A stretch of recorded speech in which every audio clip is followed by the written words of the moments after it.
আজকে ছিল একাদশীর পারণ, তো আজকে আর পারণের খাবারে সিদ্ধ কিছু খেতে ইচ্ছে করছে না, তাই সকাল সকাল ছাদে চলে আসলাম কিছু পাতা নেওয়ার জন্য। এগুলো দিয়ে আজকে বড়া ভাজবো। আর আজকে সকাল থেকে প্রচুর রোদ উঠেছে, তো এখান থেকে আমি কিছু পুঁইশাকের পাতা তুলে নিলাম আর এখানে কিছু বেগুন কেটে নিয়েছি, এগুলো দিয়ে বেগুন ভাজি করব। তো যদিও এমনিতে সকালবেলায় আমাদের এখানে ভাত খাওয়া হয় না, তো ওই পারণের দিনই শুধু একটু ভাত খাওয়া হয়, তাই আর সকালবেলা তেমন কিছু রান্না করা হয় না, ওই সিদ্ধ টিদ্ধ দিয়েই খাওয়া হয়। তো আজকে আর আমার একদমই সিদ্ধ কিছু খেতে ইচ্ছে করছে না, তাই ভাবলাম কিছু ভাজা পোড়া করে নিই।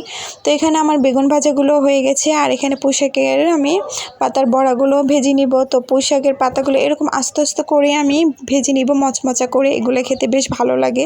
এরকম আস্ত করে ভাজা হয়ে বলে বেশ মচমচা হয়। তা আমার ভাজা বড়া সব কিছু কমপ্লিট, এখন আমার ভাতের থালাটা সাজিয়ে নিব।